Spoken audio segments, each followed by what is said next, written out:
ഉമർ ഫാറൂഖ് റളിയല്ലാഹുവിൻ്റെ ഒരു സംഭവം എപ്പോഴും പറയുന്നുണ്ട്. മിമ്പറുമെന്ന് മൂപ്പര് ഖുതുബ ഓതാണ്. അപ്പോൾ അന്നത്തെ പ്രശ്നം, ഇപ്പോൾ നമ്മൾ മിഞ്ഞാന്ന് പെൺകുട്ടികളുടെ കല്യാണത്തിന് തയ്യാറാണില്ല കാരണന്മാർക്ക് അന്നത്തെ ഒരു പ്രശ്നം, ആളുകൾ മഹർ ഇങ്ങനെ കൂട്ടിയിട്ട് അതിൽ മത്സരം ഉണ്ടാക്കുകയാണ്. അപ്പോൾ അതിൻ്റെ ഒരു സാമൂഹിക വിപത്തോടെ ഉണ്ടായി. അപ്പോൾ അതിനെതിരെ അദ്ദേഹം സംസാരിച്ചു.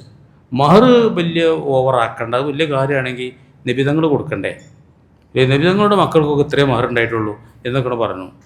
വെള്ളിയാണോടെ മഹർ ഉണ്ടായത്, വെള്ളികൾ. അങ്ങനെ ഒരു പെണ്ണത് ചോദ്യം ചെയ്തു.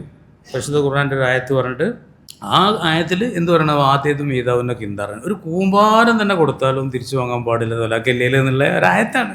ഈ ആയത്ത് ഇങ്ങോട്ട് ഓതി കൊടുത്തിട്ട് ഈ പെണ്ണ് ഖലീഫാനോട് ഉമർ ഫാറൂഖിനോട് വൈക്കൽ വെച്ച് പറയുകയാണ്, നിങ്ങൾ എന്താ അങ്ങനെ പറയാൻ കാരണമെന്ന്.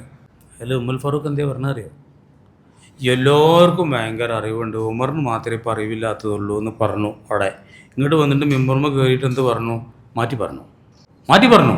ഏതില്ല, കീബർ ഒരു പൊടിയില്ല.